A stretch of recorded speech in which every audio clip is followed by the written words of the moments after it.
We began at the go to look at tourism for what it is. I told you, tourism creates jobs. Tourism supports enterprises. Tourism supports our farmers. And tourism, of course, brands Kenya and makes Kenya what it is. Mr. President, for this opportunity. Good afternoon, Your Excellency, Mr. President. Good afternoon, my dear. How are you?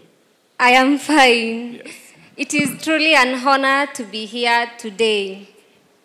My good name is Sharon Mokai Mongela, and I am a born-again youth leader, a mental health advocate, and I am very, very passionate about tourism. I have listened to your talk, and I am very, very impressed by your commitment to improving the tourism sector. This week we've had fruitful discussions, and let me go straight to my question. So, what reforms or commitments are you willing to support in the tourism, or rather your government is willing to support in the tourism sector? Thank you. Sharon, I think the question you have asked me is primarily what is the space around tourism? What are we doing? You know, and I have explained to you that we began at the go. You know, we began at the go to look at tourism for what it is. I told you, tourism creates jobs. Tourism supports enterprises. Tourism supports our farmers. And tourism, of course, brands Kenya and makes Kenya what it is. And we have done that consistently. We started the refurbishment of this KICC 2 months after I got into office. We went to the hiring of more rangers because our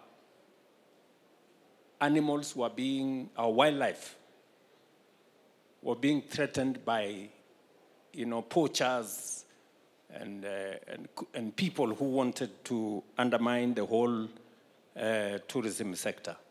We had to step in. We have had to do digitization so that we can ease travel. So we have done many things to make sure that our tourism product is elevated. When I had a conversation with the tourism sector before the last election, they told me it is not just numbers that is important. It is what type of numbers. They told me that we want to promote Kenya as an high-end destination so that we can get value for every tourist who comes into Kenya. And that is precisely the interventions we've been making, because the first thing is to make Kenya safe, to make our national parks, game reserves, and tourist spots safe.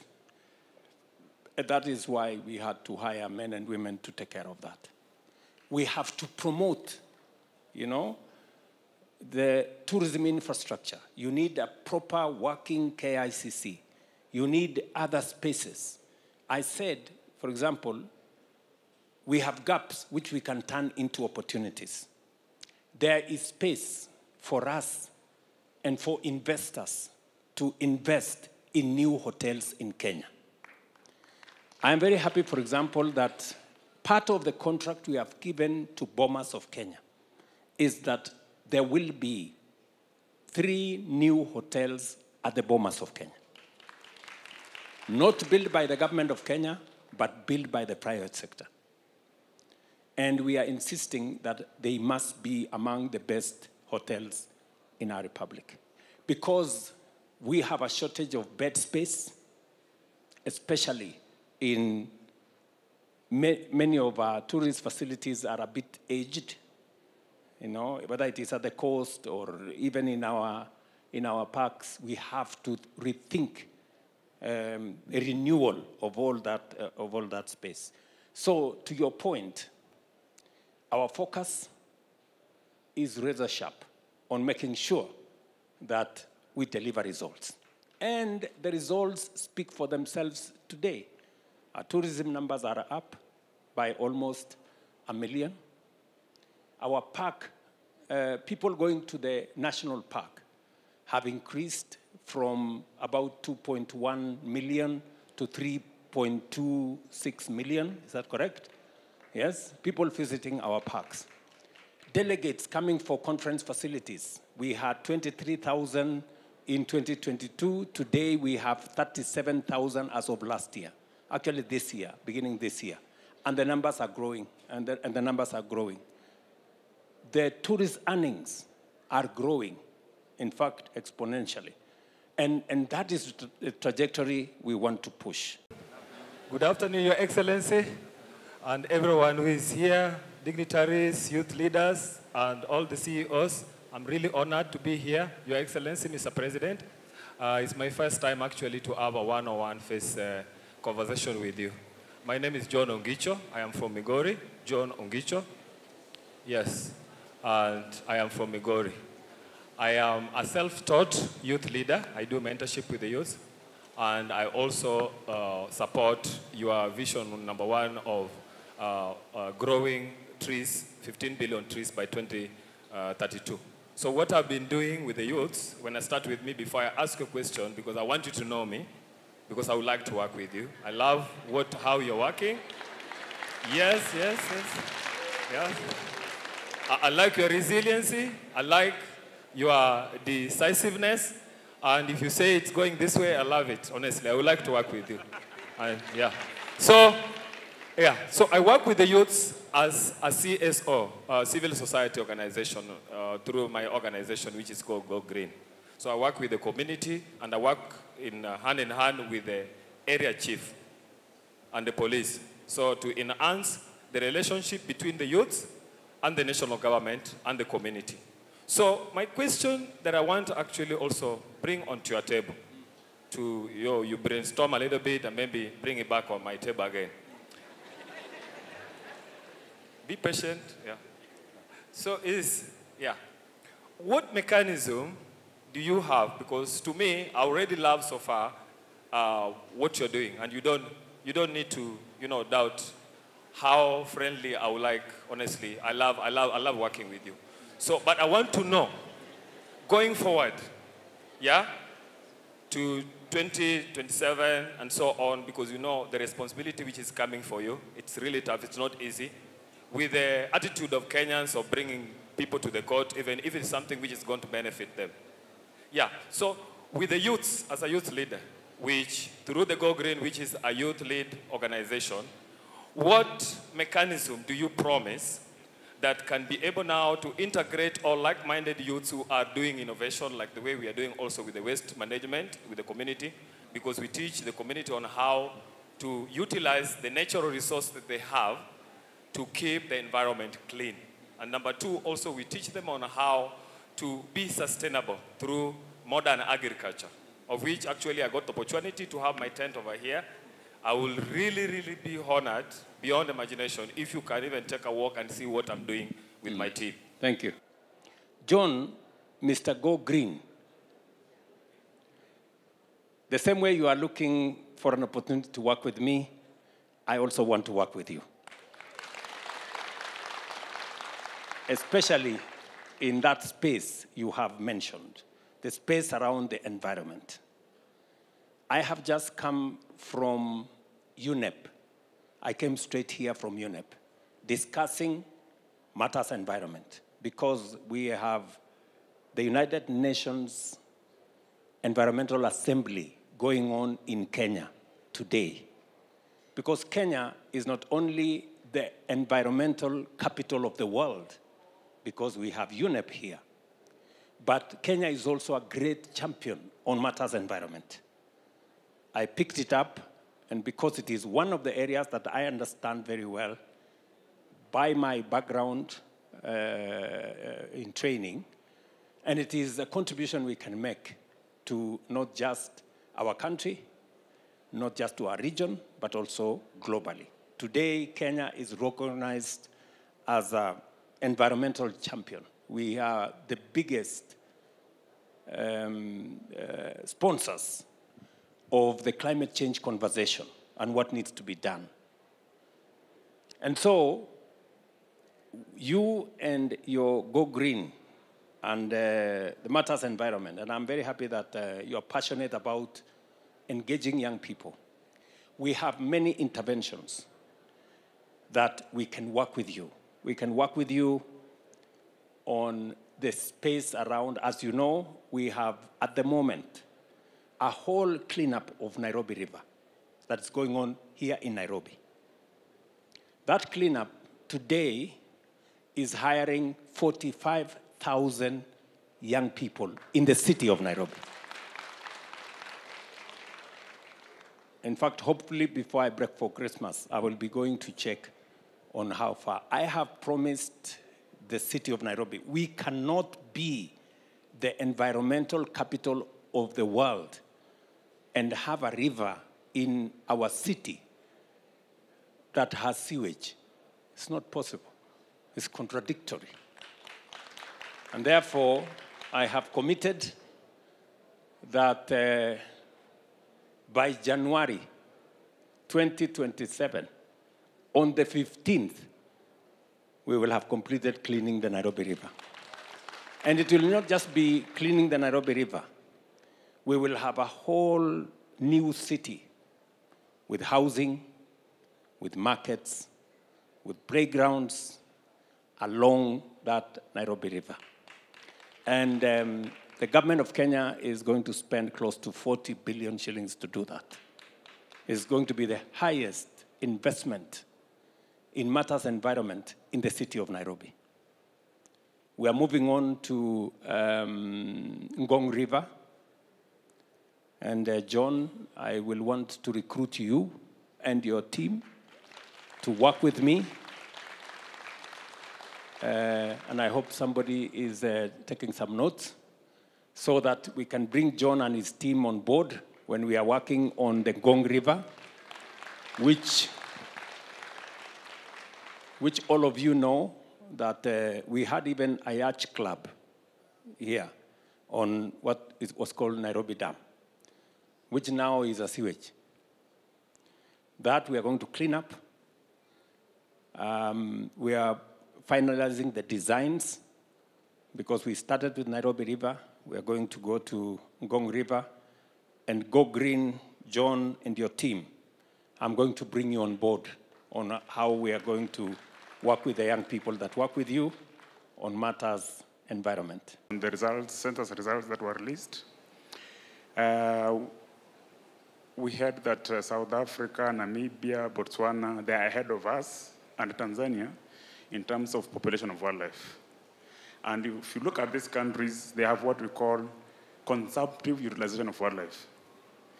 And we don't have consumptive utilization of wildlife, and we are not ahead.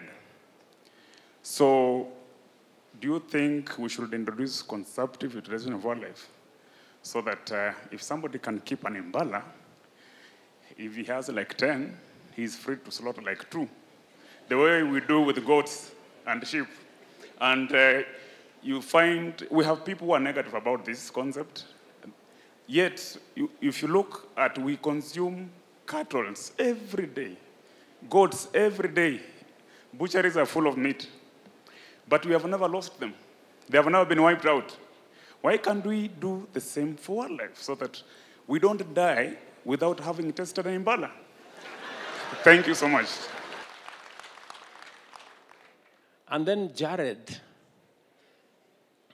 has said we should eat the animals.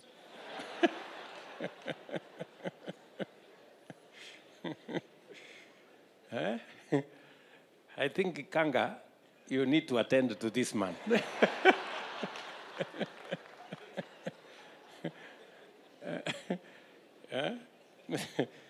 Mr. Lubasi has a very interesting proposal. He says there is something called consumptive utilization of wildlife. That the people should be allowed to keep 3, 4 antelopes. If they become 10, they can eat 2. Well, we are a meat-eating society. In fact, just so that you know, Kenya has the 3rd largest livestock herd in Africa. And part of what Kenya is about is nyama choma. Sindio? It's about meat. And you will find nyama choma everywhere. You will find nyama choma in a kiosk. You will find nyama choma in a 5-star hotel. You will find nyama choma on a roadside. You will find nyama choma in people's homes. You will find whatever. So maybe I will ask TRF. The CEO of TRF is here. The institute, the TRI, this man, to do some research on what Mr. Lubasi has said. He says, maybe if we provide people with an opportunity to keep some of this wildlife, we might actually grow our wildlife numbers. Because he says the wildlife numbers in Tanzania and all the other places are more than us, and yet they are allowed to eat.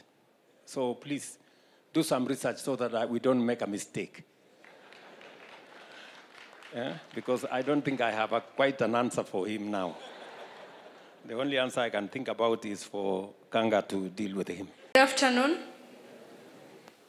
Your Excellency, my name is Habiba Abdi, a university student from Isiolo County.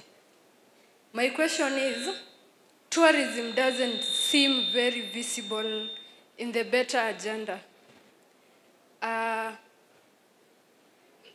Is it still a key priority in your government? Thank you.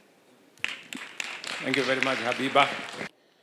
Habiba has asked me the question whether this is, she says, maybe she's not persuaded that tourism is at the heart of the better agenda. Just so that you know, Habiba, that in fact it is. This year's Jamhuri celebration is themed around tourism. Just to confirm to you that we have never lost focus on the place of tourism and all the interventions we have done and the forward plan that we have. I have asked Rebecca here and her team to work with Marianne there.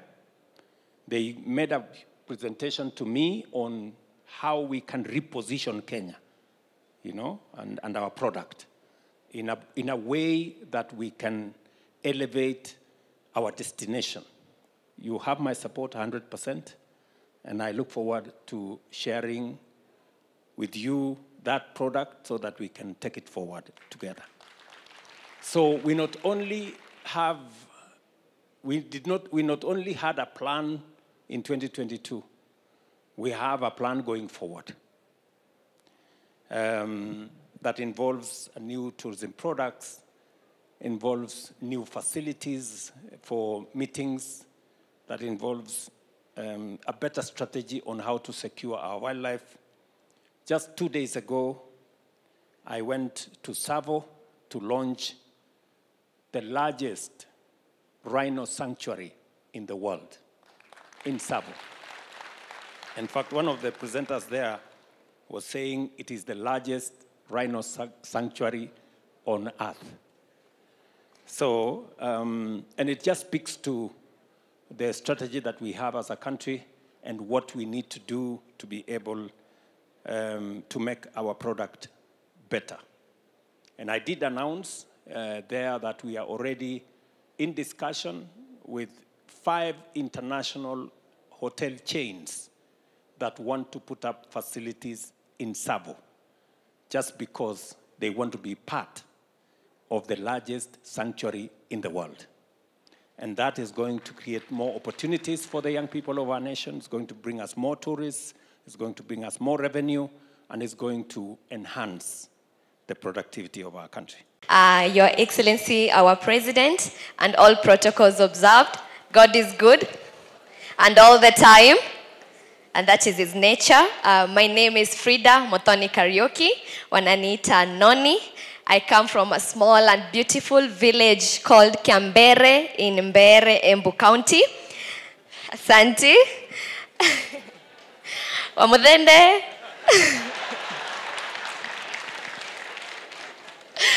Thank you, Weshimiwa. I am Miss International Kenya, and 2 weeks ago, I represented our beautiful, magical Kenya in Tokyo, Japan, and by God's favor, thank you. By God's favor, I was crowned as the first Miss Sustainable Beauty 2025. Thank you so much. Your Excellency, again in 2022, I represented Kenya in Nigeria and won Kenya the first Miss Tourism Africa. Asante. And if you look, you can see a few crowns here and there of beautiful young Kenyan women who represent our country with excellence internationally on global platforms. Once we go out there, we even forget our names. We become Kenya, and we carry our flag with pride and honor. And all we sing about is Kenya, Kenya, because as you said, you have to be a patriot and speak about your country through and through. Even recently, I think in Tokyo, I might have promised people lions. So waziri mtanisaidia hapo. But what I meant is that they can come here and practice sustainable tourism. They can adopt our wildlife and be able to give back and create an impact to our communities. That is what I meant. My question, Your Excellency, you've done a great job, supporting young people to use our talents to promote Kenya out there, and we pray that you continue to do that to support the creative space and our God-given talents. And you've done a great job welcoming the country, the world back to Kenya. So now the tourist number is going up, and we love it. So you're going to help us. If I am a first-timer, a first visitor in Kenya, which places would you personally recommend? Mr. President, what's your bucket list? We would love to know your bucket list in Kenya. Asante. Thank you very much. You said Noni. Asked me about bucket list. What is it on offer? If a tourist comes to Kenya, what is on offer for us as a country? And she has asked me a very difficult question. Where would I propose, this person to go? I mean, if I were to tell somebody to go somewhere, I would tell them to go everywhere. Because you have different things in different places. No one place is the same as the other. If you go to Samburu and Laikipia, you will get a different big five in Laikipia and Samburu. You have a different zebra there. You have the reticulated giraffe. You have a different set of animal wildlife. If you go to Masai Mara, you have a different set of experience. If you go to the coast, our beaches, it's a completely, different experience. If you want to sample culture, whether you go to Loyongalani, or you go to Tobonglore, or you go to Pinluo, or you go to the next, or you go to Lamu for the Lamu cultural, So it's a buffet of, tourist destinations and products that one can sample around our republic. And we are packaging our product so that it is about wildlife, it is about culture, it's about cuisine, It is about heritage. It is about history. Kenya being the cradle of mankind. And it's about, innovation. Many people want to know where the M-Pesa innovation came from. It's about Konza City and the kind of creative economy that it is building, and many, many other products. So I would be proposing to that person, they will be spoiled for choice.